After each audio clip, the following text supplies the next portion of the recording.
ठीक है, कोई भी मैटर अगर हमारे पास है तो उसके अंदर टोटल हीट कंटेंट या टोटल एनर्जी कंटेंट कितना है उसको हम कहते हैं इंथैल्पी। तो इसकी डेफिनेशन होती है टोटल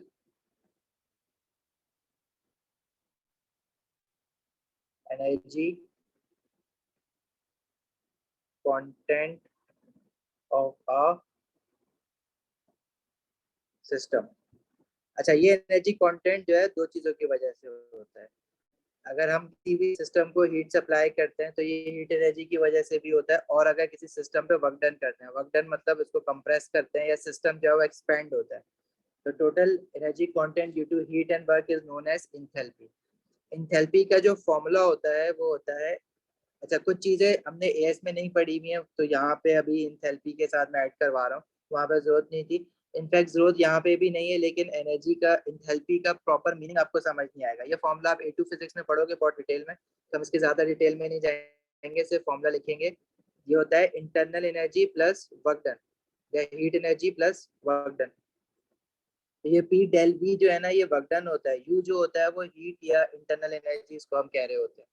तो जो सिंबल यू है इट डिनोट्स हीट और इंटरनल एनर्जी,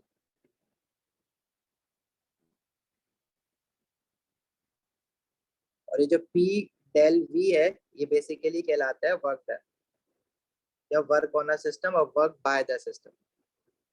ठीक है, जैसे फिजिक्स में वर्क डन पढ़ते हो ना, फोर्स इनटू डिस्टेंस, तो जो फोर्स होती है उसकी जगह पे हम प्रेशर इनटू एरिया रखते हैं, और एरिया इनटू डिस्टेंस जो होता है वो वॉल्यूम बन जाता है। तो हम क्योंकि डिस्टेंस चेंज हो रहा होता है तो वॉल्यूम चेंज हो रहा होता है, इसलिए इसको चेंज इन वॉल्यूम कह रहे होते हैं। तो ये वो वाली चीज है।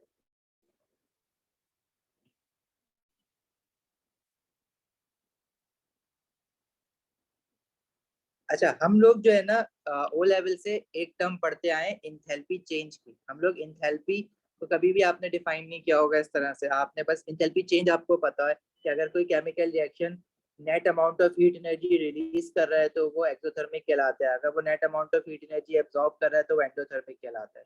हम बेसिकली हम लोग जो इंटरेस्टेड है ना वो इंटरेस्टेड होते हैं इंथैल्पी चेंज में, क्योंकि कोई भी अगर हमारे पास मैटर है तो उसके पास एनर्जी कंटेंट कितना है उससे हमारा कुछ ज्यादा लेना देना नहीं होता। लेकिन जब भी केमिस्ट्री में कोई भी मैटर रिएक्ट करता है, तो जब वो रिएक्ट करता है तो वो टोटल या हीट एनर्जी रिलीज करता है या गेन करता है, उससे हमारा कंसर्न होता है। तो हम लोग इंथैल्पी चेंज में ज्यादा इंटरेस्टेड होते हैं कंपेयर टू इंथैल्पी। तो पहले चैप्टर में भी क्या आपने ओ लेवल केमिक वाला चैप्टर पढ़ा था एनर्जी फ्रॉम केमिकल, उसमें भी आप इंथैल्पी चेंज में इंटरेस्टेड थे। एएस में भी और A2 में भी हम लोग इंथैल्पी चेंज में ज्यादा इंटरेस्टेड हैं, जिसको हम डेल एच कहते हैं।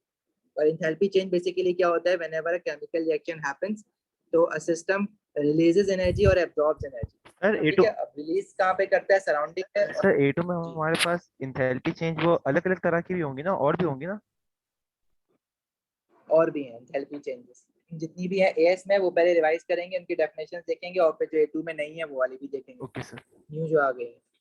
अच्छा, इंथैल्पी का यूनिट होता है बेसिकली किलो जूल्स पर मोल। तो अगर मैं यूनिट ऑफ इंथैल्पी की बात करूँ ना, तो यूनिट ऑफ इंथैल्पी होता है किलो जूल्स पर मोल, तो चेंज इन इंथैल्पी का यूनिट भी किलो जूल पर मोल ही होता है। यूनिट ऑफ इंथैल्पी इज, ये वैसे पता ही होगी ये बात ऑब्वियसली, एएस दे के आए हो। इंथैल्पी चेंज का यूनिट भी किलो जूल पर मोल होता है। तो जो एएस की चीजें आती है ना वो मैं थोरली रिवाइज करवाऊंगा, बस ऑर्गेनिक आपको एक बार एएस की खुद से जरूर रिवाइज करनी है, लेकिन ऑर्गेनिक पे पहुंचने में अभी टाइम है। एएस में जो इंफ्रारेड स्पेक्ट्रोस्कोपी थी वो इतनी कोई मेजर पोर्शन नहीं था, मतलब 2-3 मार्क्स का ही था। तो ये A2 में A2 में भी इतना ही है, लेकिन A2 में जो एनालिटिकल टेक्निक्स है ना वो आईआर स्पेक्ट्रोस्कोपी जैसी आपके पास तीन टेक्निक्स और हैं, मास स्पेक्ट्रोस्कोपी, प्रोटॉन एनएमआर और कार्बन एनएमआर। तो अगर आप ये सोच रहे हो कि आईआर मैंने एएस में छोड़ा था मैं A2 में भी छोड़ दूंगा, तो आप पॉसिबल नहीं है आईआर को छोड़ना। सही है। तो आईआर छोड़ने का मतलब ये कि तुम्हारा पूरा 7-8 मार्क्स का क्वेश्चन बच सकता है।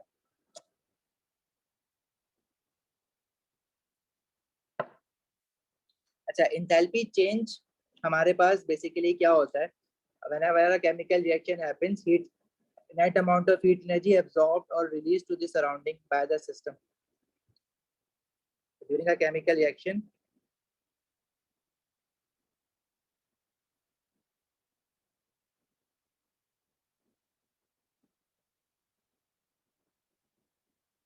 Net amount of heat energy absorbed or released per mole by the system is known as enthalpy change.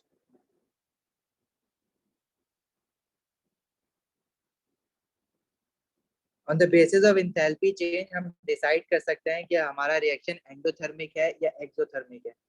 अब आपको पता है अच्छी तरह से एंडोथर्मिक रिएक्शन क्या होता है, जिसमें एंथैल्पी चेंज नेगेटिव होता है and net amount of heat energy is released to the surrounding by the system, और heat energy absorbed during bond breaking is less than the heat energy released during bond formation. So on the basis of enthalpy change we have two types of categorization of reactions: exothermic reaction and endothermic reaction.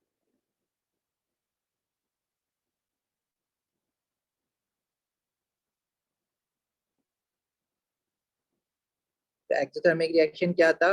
When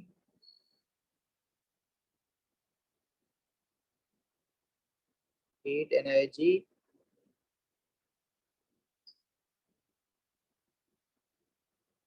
released during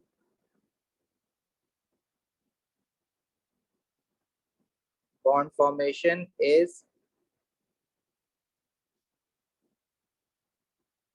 greater than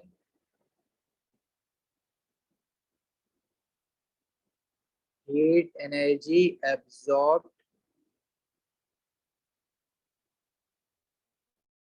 during bond breaking.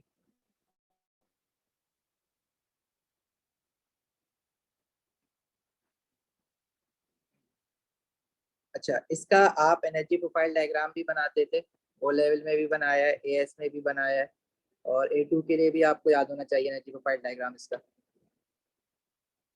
और energy profile diagram के लिए आप इसके क्या कहते हैं, x axis पे quantity लेते थे प्रोग्रेस ऑफ अ रिएक्शन, और वाई एक्सिस पे हम लेते थे इंथैल्पी। एक्स एक्सिस पे progress of a reaction, Y axis पे हम देते थे इंथैल्पी, इसका यूनिट है किलो जूल पर मोल।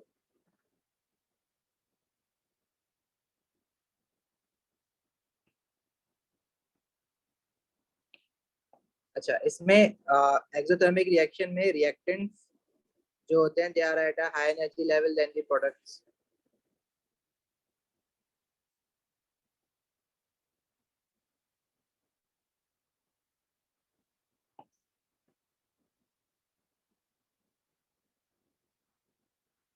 ठीक है, ऐसा ही होता था इसका ग्राफ, और इंथैल्पी चेंज जो होता है इसका आपका नेगेटिव होता है, एरो डाउनवर्ड था इसका, तो डेल एच वाज नेगेटिव। और एक्टिवेशन एनर्जी क्या होती है, रिएक्टेंट से जो पीक तक की एनर्जी होती है उसको हमने क्या नाम दिया हुआ होता है, एक्टिवेशन एनर्जी। सब कुछ वैसा ही है अभी तक।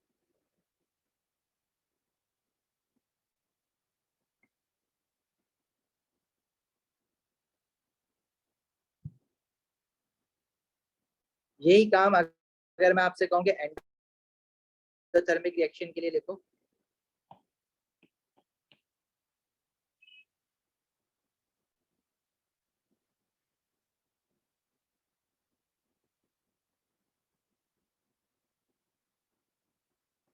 तो एंडोथर्मिक रिएक्शन क्या होता है, when heat energy, more heat energy is absorbed during bond breaking as compared to heat energy released during bond formation. ठीक है, तो such a reaction is known as endothermic reaction, और उसका भी एनर्जी प्रोफाइल डायग्राम आप बना सकते हो कि products are at a high energy level than reactant, और एंथैल्पी चेंज जो होता है वो पॉजिटिव होता है। तो ये खुद लिख लोगे, करवाने की जरूरत तो नहीं है।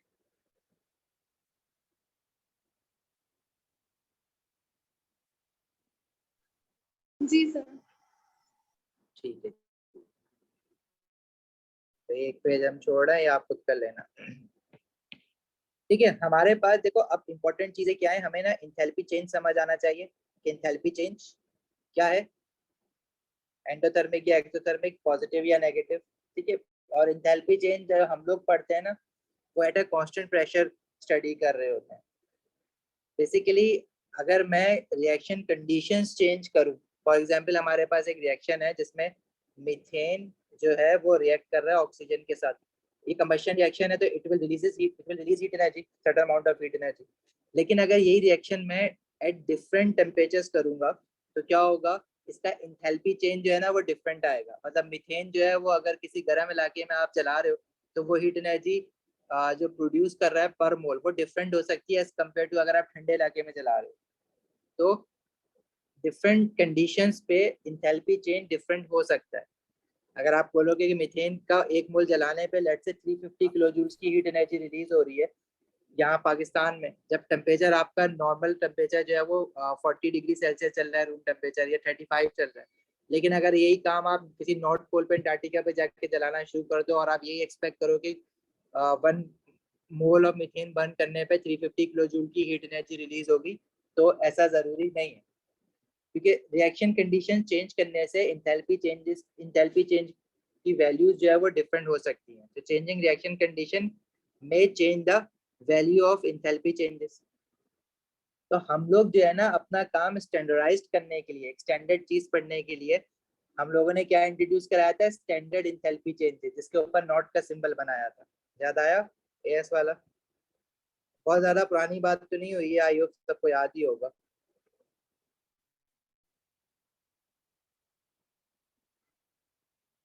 और स्टैंडर्ड इंथैल्पी चेंज का जो हमने सिंबल फिक्स किया था वो था डेल एच, और उसके ऊपर नॉट का सिंबल लगाया था। मतलब जब कोई भी रिएक्शन स्टैंडर्ड कंडीशंस पे होगा तो उसका जो इंथैल्पी चेंज होगा वो स्टैंडर्ड इंथैल्पी चेंज होगा। ठीक है, when any reaction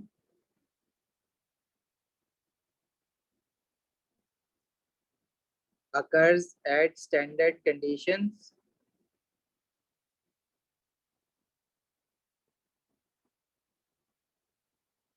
its enthalpy change would be called as standard enthalpy change of reaction.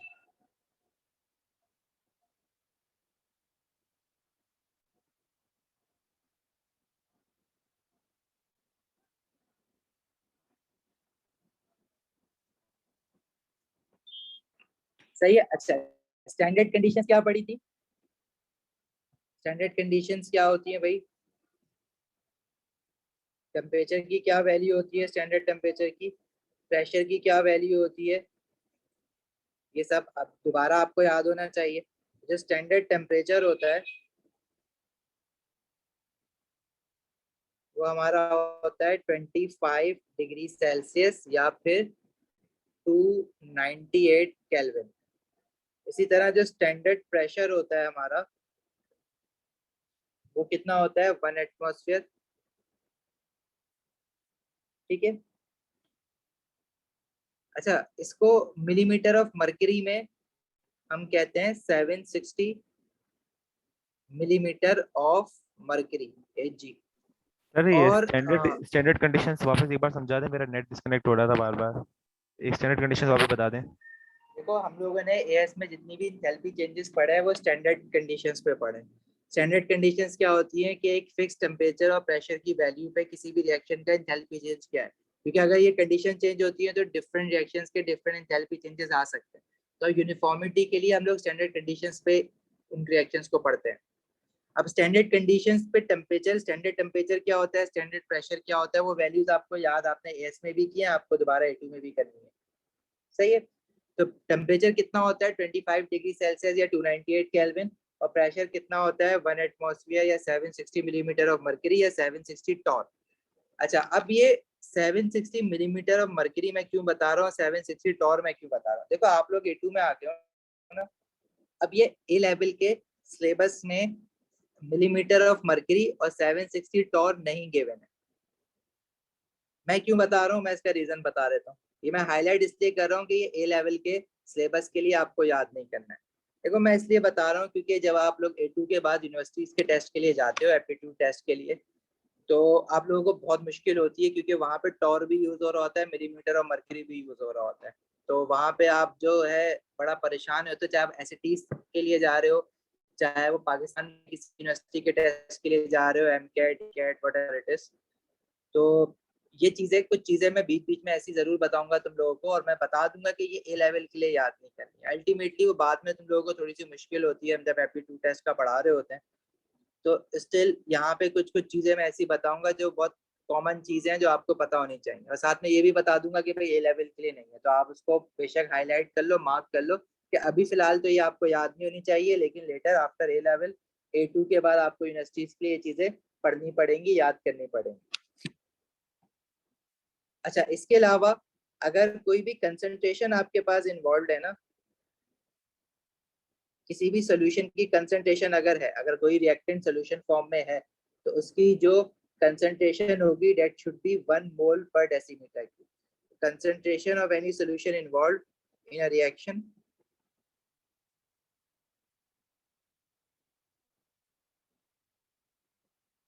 Is 1 मोल पर डेसीमीटर क्यूब। अच्छा, जितनी भी चीजें हैं, जैसे कोई सब्सटेंस है सॉलिड लिक्विड या गैस फॉर्म में, तो वो अपनी स्टैंडर्ड स्टेट पे होना जरूरी है। Everything present should be in their standard state,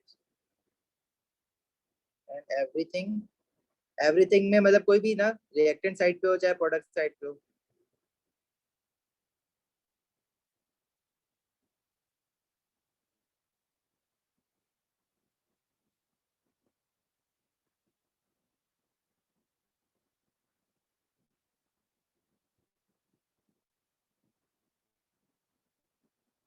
अब स्टैंडर्ड स्टेट्स भी आपने कुछ कॉमन स्टैंडर्ड स्टेट्स याद की थी।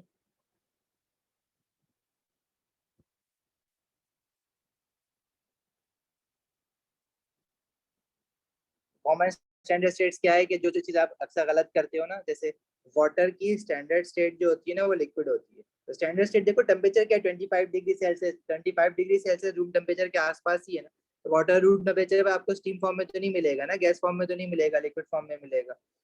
इसी तरह ऑक्सीजन O2 होता है स्टैंडर्ड स्टेट में, गैस होता है। नाइट्रोजन N2 होता है, हाइड्रोजन H2 गैस होती है। इसके अलावा कार्बन सॉलिड होता है, और उसका कौन सा एलोट्रोप, कार्बन के 2 एलोट्रोप्स होते हैं ना। कार्बन प्योर एलिमेंट हमें ग्रेफाइट और डायमंड की फॉर्म में मिलता है, तो ग्रेफाइट वाला एलोट्रोप हम स्टैंडर्ड स्टेट लेते हैं।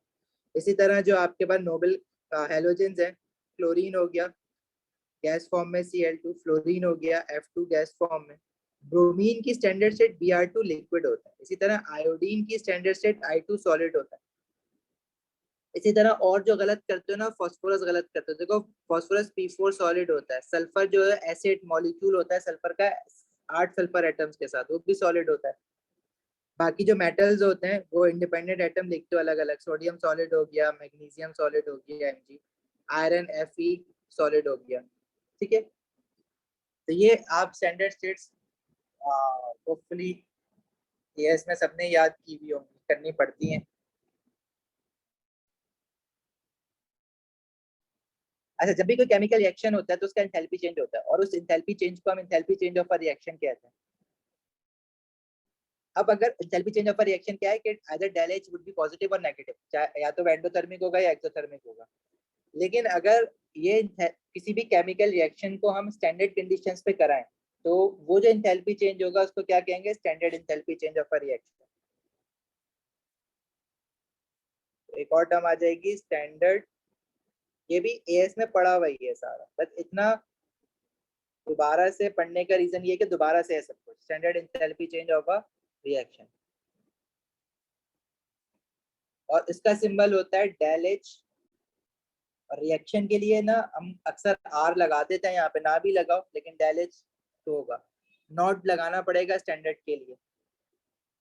ठीक है, तो enthalpy change under standard condition is known as standard enthalpy change of a reaction. इसको अलग से डिफाइन करने की जरूरत नहीं है, इंथैल्पी चेंज आपको पता है क्या होता है।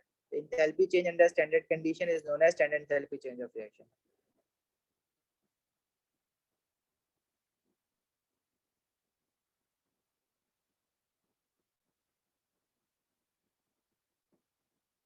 सही है। अब हमने on the basis of different reactions जिस इंथैल्पी चेंजेस है ना, उनकी कैटेगराइजेशन की हुई है। तो वो कैटेगराइजेशन क्या आती, standard enthalpy change of formation, standard enthalpy change of combustion, atomisation enthalpy, ionisation energy. ठीक है, इसके अलावा आप कुछ और नहीं आ जाएंगी जो हम पढ़ेंगे। सबसे पहली जो स्टैंडर्ड इंथैल्पी चेंज हम पढ़ने जा रहे हैं वह standard enthalpy change of formation, जो हमने ऑलरेडी पहले भी पढ़ी हुई है। उसकी डेफिनेशन दोबारा से देखेंगे, बस एक दो एग्जांपल्स देखेंगे, बाकी तुम्हें याद आ जाएगा। पहली हमने पढ़ी थी स्टैंडर्ड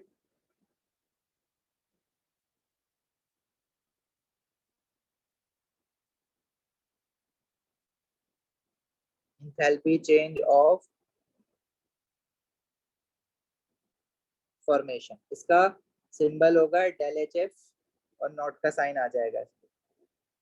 ठीक है, और इसकी डेफिनेशन क्या पड़ी थी भाई, it is enthalpy change when 1 mole of a compound is form from its constituent elements under standard condition and in their standard states.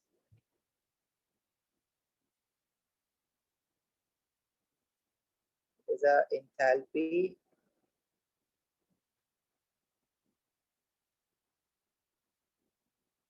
change of a reaction when 1 mole of a compound is formed from its constituent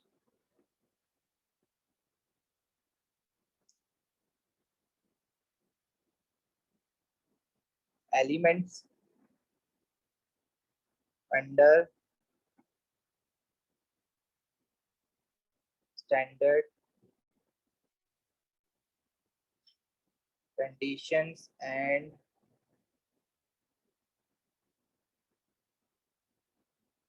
in their standard states, right? Examples याद हैं, जैसे for example we have to make 1 mole of methane, तो carbon element से बना हुआ है, carbon element CS होगा, carbon solid form में, hydrogen H2 gas. 1 mole of a compound is form ना, तो सारी बैलेंसिंग हम इक्वेशन के लेफ्ट हैंड साइड पे करेंगे। तो this particular type of enthalpy change of a reaction would be called as, ये जो enthalpy change of a reaction है इसको हम क्या बोलेंगे, this is the standard enthalpy change of formation of methane. सही है, क्योंकि स्टैंडर्ड कंडीशंस पे करा है, स्टैंडर्ड स्टेट्स में सब कुछ। इसी तरह लेट्स से वाटर अगर बन रहा है तो hydrogen H2 oxygen O2 gas. इसी तरह अगर कैल्शियम कार्बोनेट बन रहा है तो कैल्शियम की स्टैंडर्ड स्टेट क्या है, calcium solid, independent atom, carbon solid और oxygen is O2 gas. Balancing equation की सारी आप लेफ्ट हैंड साइड पे करोगे, यहाँ पे 3/2 लगा दो ये पहली, और ऊपर वाली इक्वेशन में वाटर में हाफ लगा दो। This is standard enthalpy change of formation of water. और जो आखिरी वाली है वो क्या हो जाएगी, this enthalpy change of a reaction is standard enthalpy change of formation of calcium carbonate.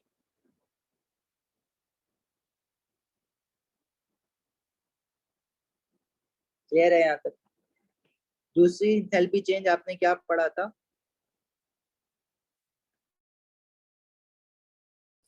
Standard sir एक इंथैल्पी मिनट चेंज के ऑफ लिए, कंबशन। सर एक मिनट के क्या लिए हुआ, ऊपर फॉर्मेशन तो वाली जरा, इंथैल्पी चेंज करना ऊपर कर दें एक बार, मुझे फॉर्मेशन का थोड़ा सा देखना है।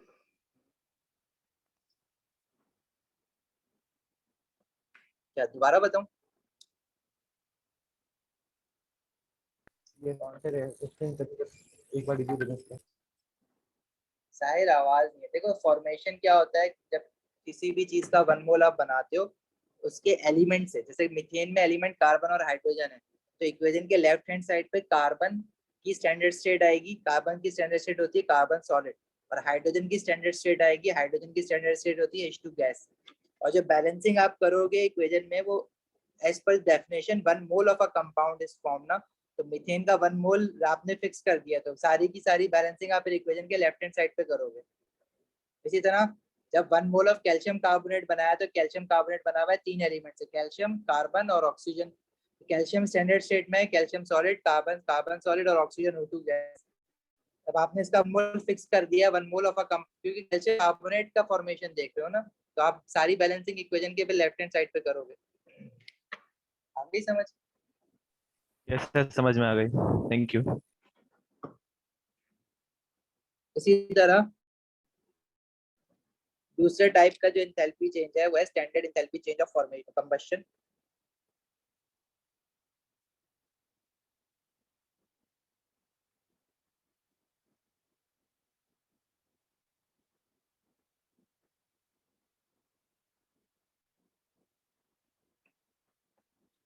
और इसका सिंबल होता है डेल HC। ठीक है, it is enthalpy change when one mole of a substance is burned in excess of oxygen. ठीक है, जब one mole of a substance is burned in excess of oxygen under standard condition and in their standard state. क्योंकि जब standard होता है तो उसके साथ हम ये जुमला लगाते ही हैं, under standard condition and their standard state. तो it is a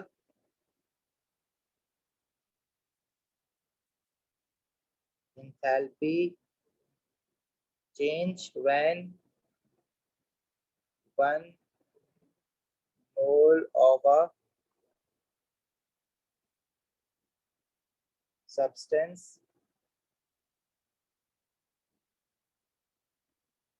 is burned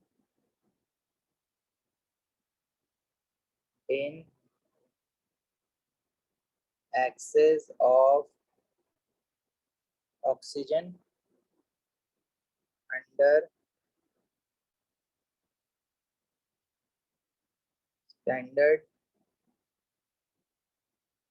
conditions and in their standard states।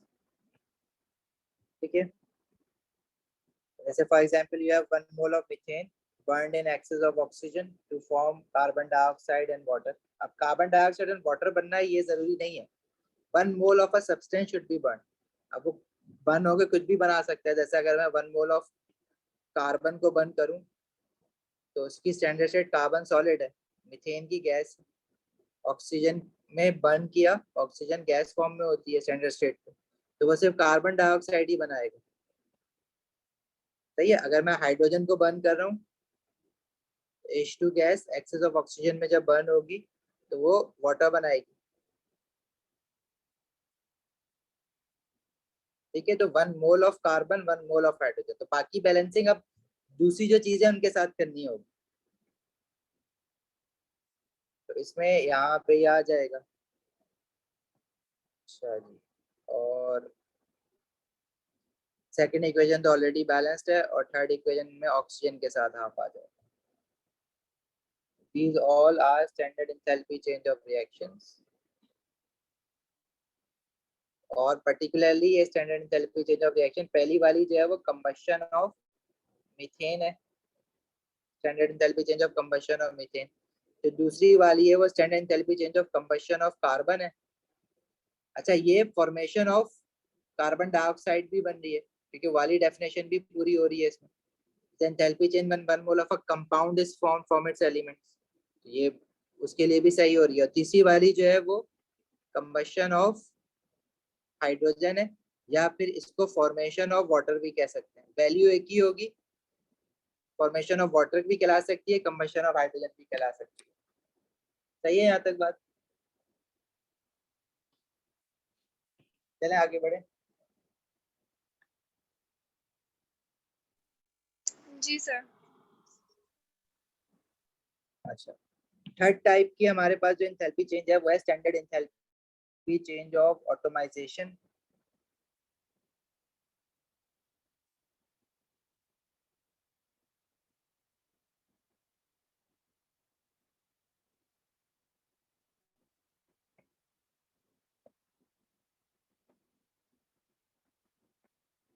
ये भी आप लोगों ने पढ़ी हुई है, इसका सिंबल AT होता है, del H AT। और ये क्या होता है? It is enthalpy change when one mole of a gaseous atom is formed from its element under standard condition. Enthalpy change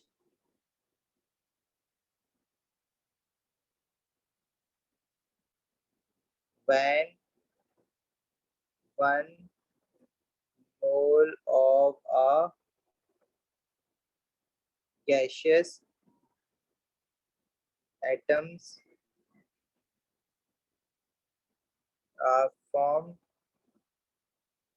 under standard conditions and in standard state। इसमें सिर्फ standard condition ही लिखना काफी होता है। जैसे फॉर एग्जांपल आपके पास hydrogen का gaseous atom बनाना है आपने, तो हाइड्रोजन की जो स्टैंडर्ड स्टेट है वो H2 गैस है, तो H2 गैस से आप गैसियस एटम बनाओगे। और 1 mole of a gaseous atom बनाना है तो सारी बैलेंसिंग आपको इक्वेशन के लेफ्ट हैंड साइड पे करनी पड़ेगी। लेट्स से आपको कैल्शियम का गैसियस एटम बनाना है, तो कैल्शियम का gaseous atom Ca gaseous atom, और कैल्शियम की स्टैंडर्ड स्टेट कैल्शियम सॉलिड होती है। तो ये जो एंथैल्पी चेंज ऑफ रिएक्शंस हैं हमारे पास, this is standard enthalpy change of atomization. ठीक है, किसकी ऑटोमाइजेशन है? हाइड्रोजन की। और दूसरी वाली किसकी ऑटोमाइजेशन है? कैल्शियम। कैल्शियम सॉलिड का गैसियस एटम बनाया ना, तो कैल्शियम सॉलिड की ऑटोमाइजेशन।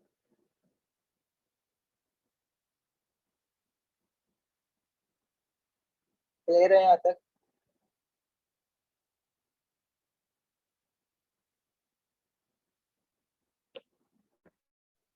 अच्छा, इसके बाद हमने एक और एंथैल्पी चेंज पढ़ा था बेसिकली, उसका नाम था आयोनाइजेशन एनर्जी। तो ionisation energy is also a type of enthalpy change.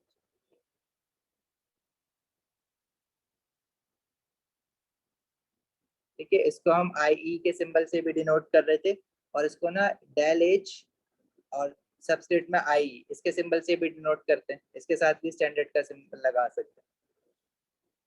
Ionization energy की डेफिनेशन आपने AS में बहुत अच्छे से पढ़ी हुई है। Energy required to remove 1 mole of electrons from 1 mole of gaseous atom to form 1 mole of gaseous positive ions. फिर फर्स्ट आयनाइजेशन एनर्जी की डेफिनेशन भी आपने डिटेल में पढ़ी हुई है। It is energy required to remove 1 mole of electrons from 1 mole of gaseous atom to form 1 mole of gaseous positive 1 ions. You know second ionisation energy, you know third ionisation energy. याद है ना ये सारी? आगे बढ़ जाए। It is the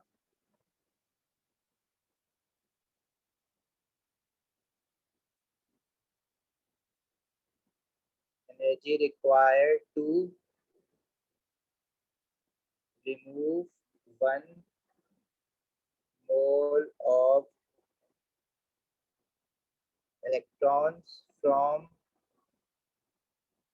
1 mole of gaseous atoms to form 1 mole of gaseous positive ions। जैसे sodium का गैसियस एटम है, गैसियस एटम होना जरूरी है, ठीक है, +1 गैसियस आयन बनाया by removing 1 mole of electron. तो ये हमारी है फर्स्ट आयनाइजेशन एनर्जी। इसी तरह सेकंड आयनाइजेशन एनर्जी क्या हो जाएगी? It is energy required to remove 1 mole of gaseous at from 1 mole of gaseous +1 ion to form 1 mole of gaseous +2 ion. ये थी हमारी सेकंड आयनाइजेशन एनर्जी। इसी तरह थर्ड और फोर्थ अच्छी तरह से तुम लोगों को पता है।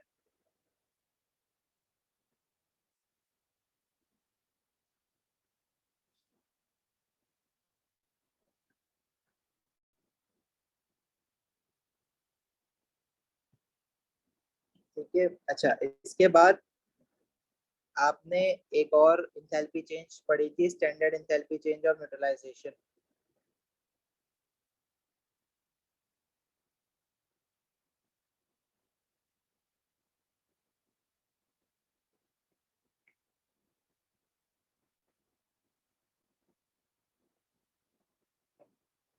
इसका सिंबल हम डेल एच एन से डिनोट करते हैं। और ये क्या आता है? It is enthalpy change when 1 mole of water is formed by a reaction of acid with alkali.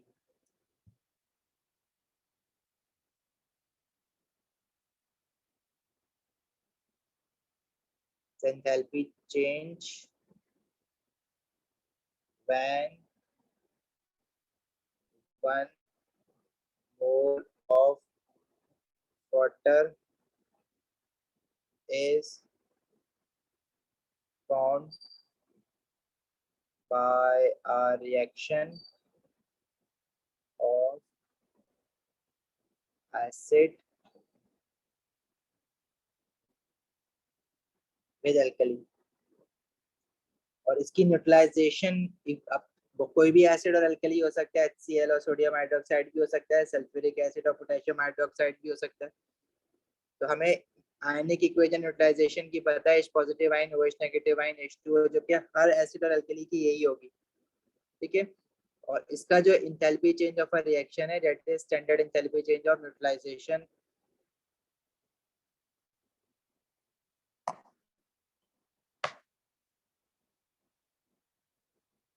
अच्छा, आइन तो बने हैं ना, देखो उसको भी हम ना स्टैंडर्ड स्टेट्स नहीं कह सकते, ऑब्वियसली वो स्टैंडर्ड स्टेट्स नहीं है एलिमेंट्स की, ठीक है। तो इसी तरह अगर मैं आयनाइजेशन एनर्जी की बात करूं तो देखो मैंने यहाँ पे कहीं स्टैंडर्ड स्टेट्स पे लिखा नहीं है, क्योंकि अब यहाँ पे कोई भी चीज स्टैंडर्ड स्टेट में है नहीं। देखो एक तो रिएक्शन हो रहा है, आपने जो रिएक्टेंट को डाला वो चीज रिएक्ट कर रही है। एक चीज ये है कि आप जो है जबरदस्ती इलेक्ट्रॉन्स निकाल रहे हो।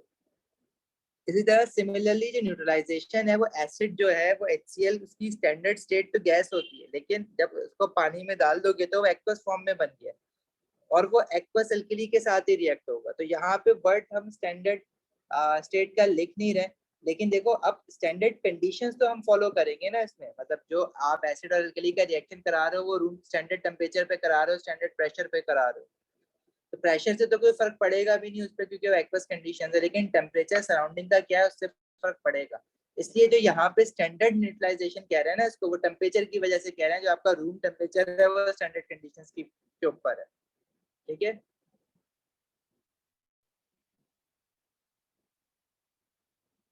सर लेकिन इससे पहले जो आपने किया उसमें आपने सोडियम की गैसियस स्टेट लिखी है, एक्वस नहीं, सोडियम आयन।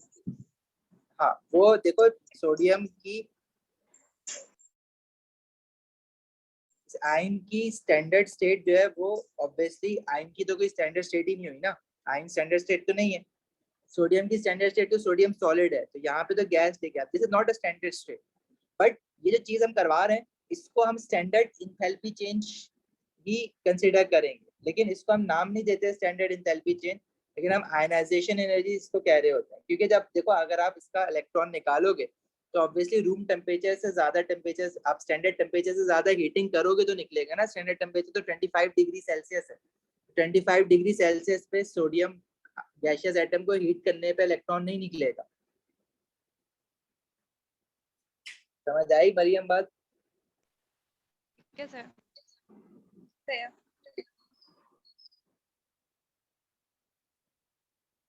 अच्छा चलो। अच्छा साहिर, ये जो आपका मिस हुआ है तो ये मैं हैंडआउट तुम्हें भेज दूंगा, अभी तो हम एएस वाला ही पढ़ रहे हैं। और इसका फिर रिकॉर्डेड लेक्चर भेज देता हूँ, वो देख लेना जो मिस हुआ है आपको इंटरनेट की वजह से।